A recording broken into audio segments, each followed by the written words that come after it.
Humni galaanaa Iraan gareewwan doonii diinaa akka galaana Oomaan hin seenne dhorkuu beeksise. Qondaalonni Iraan banamuu fi cufamuun Strait of Hormuz intarneet irratti osoo hin taane dirree waraana irratti murtaa'aa jechuun ifa godhaniiru. Humni waraanaa keenya tarkaanfii gama biraatti fudhatamu kamiifuu deebii kennuudhaan akkamitti akka adabu beekamaadhas jedhaniiru.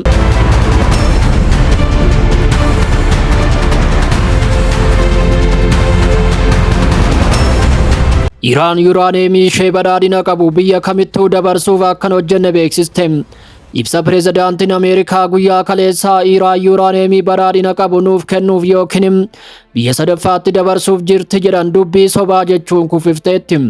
Ministeerri Haajii Alaa Iraan halkanedaa ibsa kennaniin akka beeksisanitti kuufamni yuuraaneemii biyyattii badhaadhina guddaa qabu bakka kamittuu akka sochoone ibsuun kanaan dura dubbii pireezidaantiin Ameerikaa Doonaald Tiraamp Teheraan dabarsitee kennuuf waliigalte jechuun dubbataneera.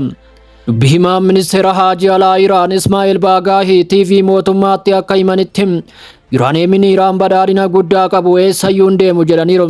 Dabaluunis yuuraaneemiin Iraan badhaadhina qabu gara USA'tti dabarsuun marii keessatti ka'eeyyuu hin beeku jedhaniiru. Tiraamp waltajjii isaanii Truth Social irratti jimaata darbe akkas jechuun kan barreessan yoo ta'u, USA niikulara Iraan hunda ni fudhatti. Yuuraaneemii badhaadhina qabu kan bara darbe haleellaa Ameerikaatiin awwaalames ni qulqulleessiti jedhanii ture. Haa ta'u malee dubbii himaa ministeera dhimma alaa Iraan mariin tibbanaa wallabdee kana furuu irratti kan xiyyeeffate malee yuuraaneemii Iraan fudhachuu irratti akka hin dubbatamnes dubbataniiru. Marii waraana dura ture dhimma niikularaa irratti kan xiyyeeffate yoo ta'u, mariin ammaa garuu waraana xumuruu irratti kan xiyyeeffatee fi mata dureewwan bal'aa fi adda addaa ta'edhas jedhaniiru. Karoorri qabxii 10 qoqqobbii kaasuuf qophaa'e nuuf barbaachisaadha kan jedhan ministerichi dhimmi beenyaa miidhaa yeroo waraana qaqqabeef kennamu barbaachisummaa addaa qabas jedhaniiru. Akkasumas dubbiin Tiraamp Teheraan Strait of Hormuz akka banamu labsitus aga waliigalteen nagaa Teheraan waliin ga'amutti uggurri buufata doonii Iraan irratti raawwatamu akka itti fufu ajajaniif deebii kennaniiru. Baagaahiin banamuu fi cufamuun Strait of Hormuz intarneet irratti osoo hin taane dirree waraana irratti murtaa'aa jedhaniiru. Humni waraanaa keenya tarkaanfii gama biraatti fudhatamu kamiifuu deebii kennuudhaan akkamitti akka adabu ni beekas jedhaniiru. Wanti isaan uggura humna galaanaa jedhan Iraan irraa deebii sirrii ta'e argachuun isaa hin oolu jechuun uggurri galaanaa dhukaasa dhaabuu cabsu waan ta'eef Iraan tarkaanfii barbaachisaa ta'e fudhachuun ishee hin oolus jedhaniiru.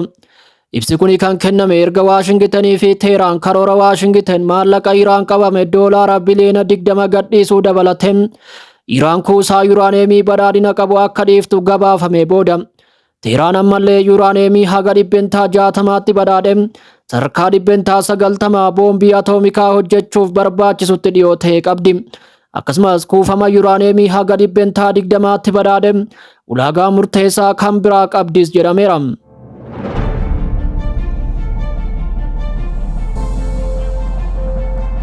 Afyaa'iin paarlaamaa Iraan Mohammad Baagaarii qalaabaaf dubbii pireezidaantiin Ameerikaa Doonaald Tiraamp Iraan ilaalchisee dubbatan soba jechuun yoo uggurri Ameerikaan buufata doonii Iraan irratti gootu itti fufe Strait of Hormuz banaa akkan turre akeekkachiisaniiru. Tiraamp dhaabbata oduu AFP'tti akka himanitti waliigaltee Iraan waliin taasifamu qabxiin itti maxxanan akka hin jirre himuun waliigalteen Teheraan waliin qaban ilaalchisee miidiyaa hawaasa irratti ergaawwan gammachiisaa walitti fufiinsan dabarsaniiru. Kana malees uggurri humna galaanaa haga daldalli isaanii Iraan waliin parsantaa 100 xumuramutti humna guutuudhaan akka turu ibsaniiru.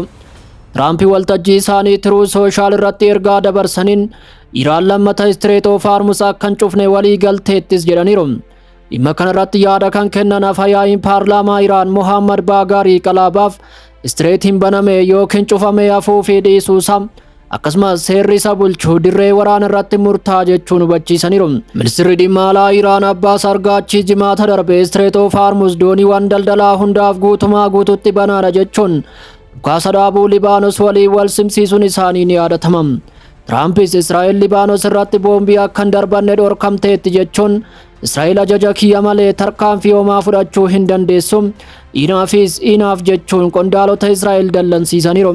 Muummichi ministeeraa Israa'el Beniyaamin Netanyaahuu maxxansa miidiyaa hawaasaa kan pireezidaantiin Ameerikaa Doonaald Tiraamp barreessan dhuunfaan rifachuu fi sodaachuu isaanii miidiyaan Axios maddeen dhiyoo caqasuun saaxileera.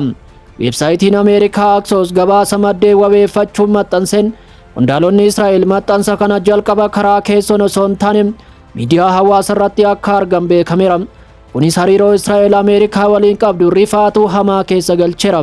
Barreeffamni Tiraamp beekamtii Israa'el malee maxxansan kun Israa'el kana booda Libaanos irratti boombii darbachuu hin dandeessu. Enough kan jedhu ture. Tiraamp gaafiif deebii taasise keessattis Israa'el dhaabbachuu qabdi. Gamoo dhoosuu itti fufuu hin dandeessu ani ayyamu jechuun ejjennoo isaa cimseera.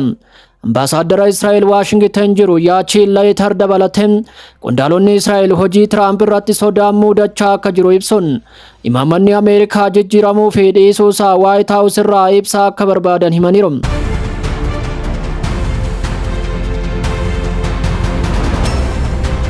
Humni galaanaa Iraan dooniiwwan diinaa akka galaana Oomaan hin seenne dhorkuu beeksise. Ajajaan humna galaanaa Iraan Riir Admiiraal Shaaraami gaafiif deebii TV mootummaa Iraan tamsa'een Ameerikaa fi Israa'eliif akeekkachiisa cimaa kenneera. Aga har'aatti gareewwan doonii waraanaa fi dooniiwwan daldalaa qabeenya diinaa ta'an gara galaana Oomaan akka hin seenne hin ayyamnu jechuun ibseera. Ajajaan kun akka jedhanitti humni galaanaa Ameerikaa fi Israa'el mala dhokataa fi gowwoomsaa fayyadamuun Strait of Hormuz keessa seenuuf yaalaniiru. Humnoonni Iraan garuu tarkaanfii of eeggannoo qabuun of duuba deebisaniiru jechuun ibse. Riir Admiiraal Shaaraamiin doorsisa pireezidaantiin Ameerikaa Doonaald Tiraamp Iraan irratti uggura humna galaanaa jedhan dadhabaa fi bu'a qabeessa kan hin taane jechuun kuffiseera. Namni haasaa Tiraamp waa'ee uggura galaanaa dhaggeeffatu hin jiru jechoota qofa jechuun mirkaneesseera. Dabaluunis Tiraamp nurratti osoo hin taane hiriyyoota isaa irratti uggura humna galaanaa kaa'eera jechuun ibse. Pireezidaantiin Ameerikaa daandii bishaanii tarsiimoo kana ugguruuf yaada dhiyeessuun isaa gocha yakkaa fi saamicha galaanaatis jedheera. Gama biraatiin humni galaanaa eegdota warraaqsa Islaamaa Iraan ajaja haaraa Strait of Hormuz irratti hojiirra oolchuu ibse.